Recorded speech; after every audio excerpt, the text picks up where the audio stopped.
24 debate. Now, a coup, an Islamist takeover, a foreign intervention and a refugee crisis. The people of Mali have had an eventful few months, to say the least. But does the first election in 6 years mean that country is now turning a corner? Well, a former Prime Minister who likes to quote Charles de Gaulle appears to have won after his rival conceded defeat. And there are many challenges ahead for Mali's new leader, Ibrahim Boubacar Keïta. We're here to discuss tonight. Originally from Gao in Mali, Abdoulaye Maïga is an engineering student based in Paris. Good to see you. I'm also joined in the studio by Michael Kirtley. He's an independent journalist and the producer of the World Memory Film Project. It's good to see you again, Michael. Good to see you. Eduardo Quay is France 24's very own international affairs editor, and you've spent a lot of time in Mali yourself, haven't you, Eduardo? Yes, I have. We'll hear about that in a moment. And in London tonight, Jeremy Keenan. He's a professor of African Studies at London University. He specialises in the Tuareg people of the Sahara region. Of course, we'll be talking a lot about them during this programme. Well, before we go on, let's cross now to Mali's capital city, Bamako. Thomas Martinez is there. He joins us now. Hi. Thomas, it's been an eventful few hours where you are. Just tell us the latest. Well, last night, as you guys know, Soumaïla Cissé went to Ibrahim Boubacar Keïta's house and conceded victory to the former prime minister. He did it very late at night, about 10 p.m. There's some speculation that was probably to avoid a bit of a media blitz. He spoke with us at France 24 about 1 a.m. France time, and then had a press conference this afternoon. Since then, things have been relatively quiet here in Bamako. We've only had a few tweets from Ibrahim Boubacar Keïta's Twitter account and have had no actual interaction with the campaign since then. Everyone here is sort of waiting with bated breath to hear what Ibeka has to say, and no one really knows why he's been so silent. And the vote has been praised, hasn't it? We haven't had any figures with regard to turnout in this second round, at least. But the vote has been praised by independent observers from the European Union, for example, who have called it free and fair. There was also a relatively high turnout. We know that happened in the first round. It's believed that happened in the second round as well. Yeah, the first round saw the highest electoral participation in Mali's democratic history, and the second round is likely to come into second place with that. It went very smoothly, especially here in Bamako. At all the polling stations I visited, people had no problems getting to their stations, no problems voting. And the government, as well as a lot of civil societies here in Bamako, put a lot of effort into correcting some of the mistakes of the first round of elections, which resulted in about 400,000 annulled votes. We were actually supposed to find out voter participation numbers today. However, Soumaïla Cissé's consolation of victory has probably overshadowed that and caused them to reshuffle things a bit. We'll probably hear something about that tomorrow.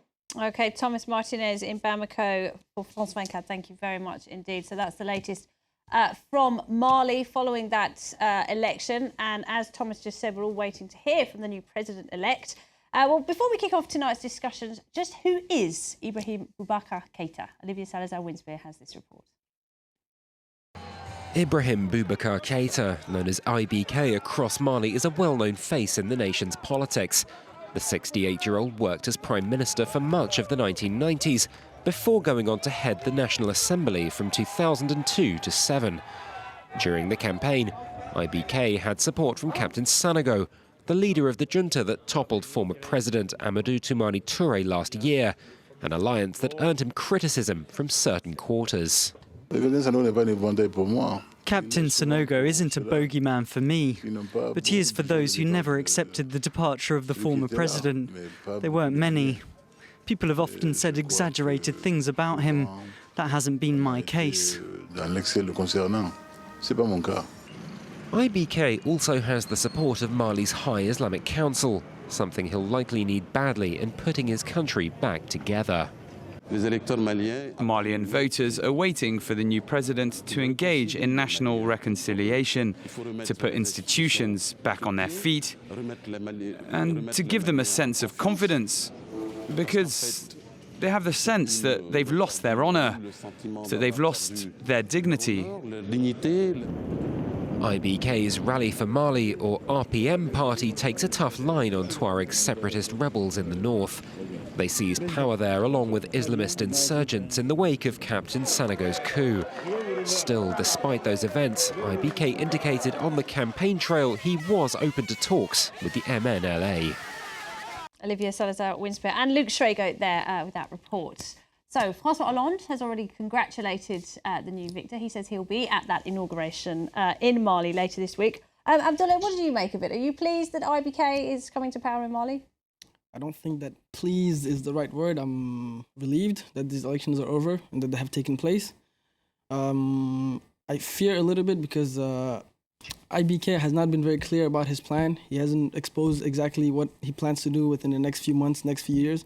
And there are some very important points that he has not spoken much about.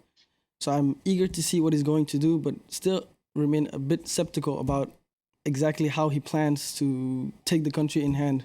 But in terms of how he campaigned, he said he wanted to restore Mali's reputation. He wanted to restore people's pride in the country, restore the country's dignity after, France had to come to the country's aid and chase out the Islamists. Do you think he's at least got the right message? And also, is he someone that you're confident is free from corruption and all the other things that have tainted previous leaders in Mali? I think he's a very good politician, as in he has used the fact that the Malians, because of the whole situation, they needed a strong man, and IBK has an image of a very strong man, a man of power, a man of his word. And so that played in his favor, but he ignored many of the essential questions which are more economical, social, etc. So he has been able to be elected due to his past and the fact that he's been known to be a strong man. But whether or not he's exempt of all corruption, I doubt that very much, because seeing the situation as it is today, it is very hard to find a Malian politician who is exempt from corruption. All we can hope is that he can surround himself with people who have a conscience and that they are aware of the situation and who can handle the situation with minimal corruption, if I can say. Michael Kirtley, what's your view on IBK? Is he good for Mali at a very volatile, difficult time? Well, IBK is definitely a known entity, and I think that that's one of the reasons that he was elected. People felt perhaps reassured to see somebody who was prime minister and foreign minister to be elected. However, he may be a strong man and he may be a wily politician, but if he's going to lead Mali into the future, he's going to have to be a statesman. And because there's so many different problems that exist, and let's not forget that 18 months ago, the country was torn in half by a rebellion in the north. Then the Islamists came in and created havoc. And then there was an invasion by the French forces. There was a coup d'etat. There are multiple international interests. So my secondary question about IBK is he not going to end up being a straw man? A straw man for outside forces who are interfering in what he's trying to do or trying to manipulate him, starting with the military, who were instigators of the coup d'etat, or including the Americans or the French. I mean, many people think that this election was engineered by the French. Certainly, the fact that the election took place during the time period that it did take place was a strong desire of the French government. So I think that looking into the future, for me, the first statements that he will have to make are on reconciling Malians among themselves and bringing in negotiations with the people in the north. Eduardo Quay, he seems to be described as a strongman quite frequently. He is a former prime minister after all. He also seems to be frequently described as someone who's a friend to everyone. He's a friend to the generals. He's not such a popular politician when he goes to the north of Mali. When he tried to campaign there, his plane got pelted with stones. Yes, well, he's been very, very coy. I mean, he hasn't spoken about anything. He hasn't said what he would do about any problem, certainly not about the problem in the north. That may be a strength, but he's been elected on a non-platform, essentially. I think that in the last few days we've seen maybe he has some good communications directors, I don't know, but they are putting forward this idea that he's a very strong personality, and that may help in the negotiations, the upcoming talks with the Tuareg. It might help to put forward some sort of an agreement, which will be extremely difficult to reach. All we know is that he is open to a dialogue. But that doesn't mean he is open to any of the demands that the Tuareg might be making. He has, in the past, a reputation of having been very tough, not only with the Tuareg, but also with students when there have been student problems in Mali in the past. So we'll just have to wait and see. But for the moment, even though he's been around for many, many years, we just don't know what he is going to do. And eventually he's going to have to come up with something. Jeremy Keenan in London, you've argued quite strongly that this election shouldn't have taken place so soon after the French-led intervention. Do you still hold that view? I suppose yes, although it's difficult to say that insofar as it has gone, I think, surprisingly well insofar as there wasn't any violence. The turnout numbers in the south were probably higher than expected, but the fundamental problem hasn't really been touched on, and that is the north. There was a very small turnout in the north, which it's inconsequential almost. None of the politicians really were able to sort of visit the north. As one of your speakers said, EBK, I went there for a few hours and had to leave. In other words, the population hasn't really been politicized. They haven't been educated in what this election is all about. And that also applies to the south, where there is a huge amount of disinformation about what has really been going on in the north of the country for the last 18 months. They've been fed a diet of propaganda, disinformation relating to the army, what happened up there, all these sort of issues. So a huge amount of prejudice, a huge amount of angst has built up in the south against the north, much of which is ill-founded. Some of it has got some reasonable grounding, but that has to be sort of, in a sense, put in perspective. It has to be discussed and moved out of the way, in a sense, before you can really have sort of elections. But we've had elections, they've gone better than expected, and I think there's at least good news floating around for a short while, I hope longer, insofar as the groups in the north are also at least appearing to show a willingness to move forward. And at least begin with dialogue. So, in a sense, there are positives there from which the new president can start. But as most of your speakers have said, he hasn't declared himself. He hasn't really laid out a platform. He hasn't addressed the issues in the north. He's said very little about them. And he comes with a lot of baggage. Part of that baggage is the support he has in the south, which is pretty anti, conceding anything to the north, and things will have to move there. He's also got a history. He was part of the previous, administration, the political classes in Bamako, which have been basically the rump of the problem in Mali, in a sense, insofar as the previous government was massively corrupt. He was part of that. It's never really fully addressed the situation in the north. The north is 1,000 kilometers away. It's almost a different country for many of these people, and they haven't addressed it. Now they're going to have to look to the north, and there's a lot of misunderstanding there, and a lot of issues to be addressed. And absolutely, and IBK or EBK, as he's known, has 60 days to begin those negotiations with the MNLA, the separatists in the north. We'll talk a bit about that in a moment. I'd like to draw your attention to a tweet we have, though.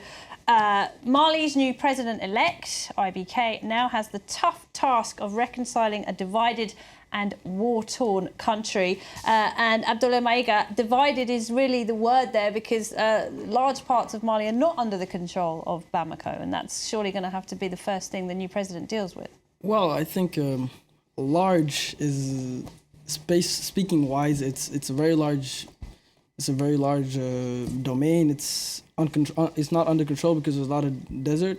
But in terms of population and in terms of people living there, I think it's a lot less complicated to negotiate today, because the situation as it was impossible to negotiate with anything, because there was no party. The parties weren't defined. They did not trust the leaders in the south. I'm guessing they still don't trust the leaders, but at least now there is the president that was elected by the country, mostly by the south, but still elected, and so he has a certain legitimacy to negotiate with the north. What about all those people that couldn't vote in this election? I mean, I think there's 500,000 refugees, people who've been displaced inside Mali and who've gone to neighbouring countries, and people in Kidal just didn't vote at all. Very small numbers. People in Paris, when they would vote very and much. Malians who live outside of the country weren't allowed to vote either. So do you think there's a question over his legitimacy? Again, well, seeing the results aren't out yet, but I believe that once we see the results, it will become clear that the large part of the people who haven't been able to vote, I don't think that it would have made much of a change, because at the first round there were so many candidates, and so the two candidates that were able to get out of the first round were because of their, it wasn't because of their plans or because of what they had, it was just because of their past and because of their parties.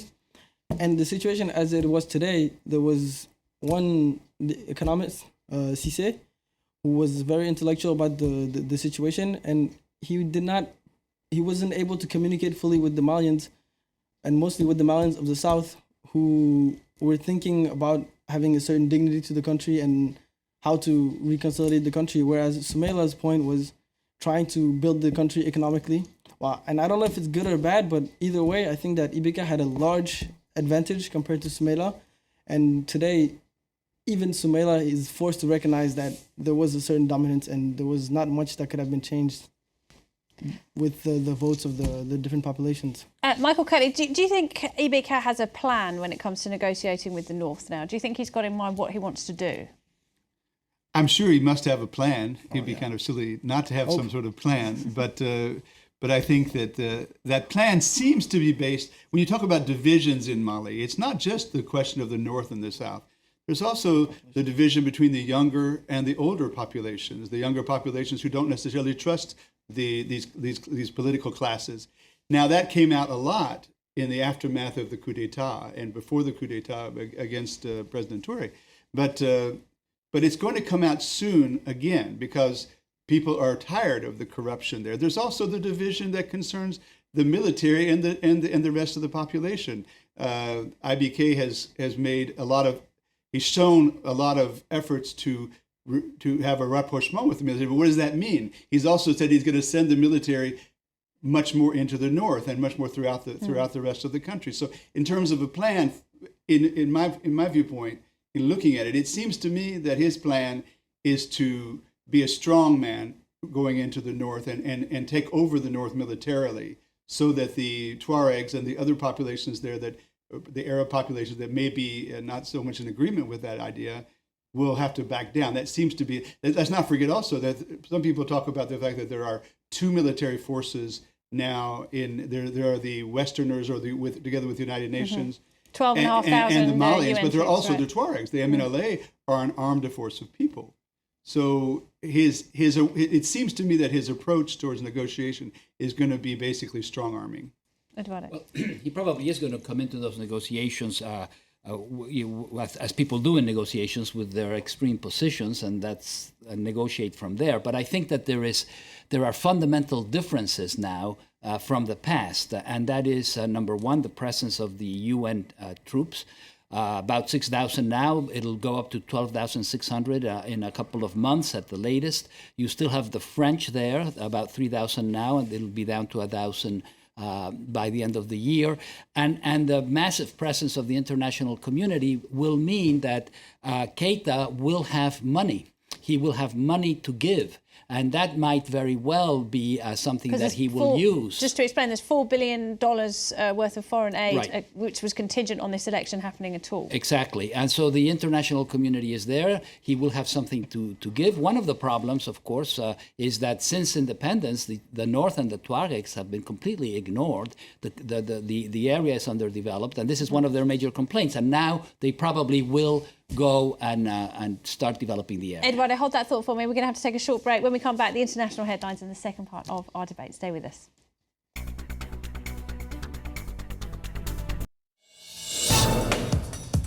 Liberia, 15 years of civil war, 250,000 dead, 1 million displaced.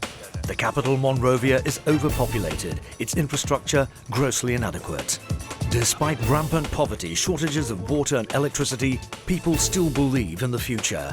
With the election of Ellen Johnson Sirleaf, Africa's first female president, investors have begun to return, the capital slowly coming back to life. Monrovia Revisited, an exclusive report only on France 24.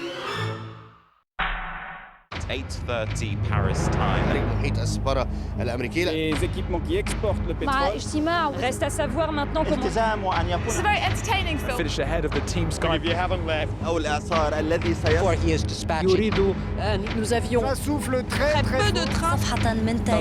The end of the speech. There was Les élections. Une des positions. une journée historique. La cathédrale en elle-même. Libyenne à l'armée régulière libyenne.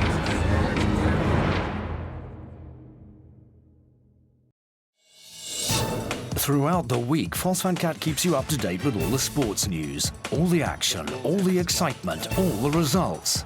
Join Dan Levy for his sports roundup, Monday to Friday, 8:15 p.m. Paris time, right here on France 24.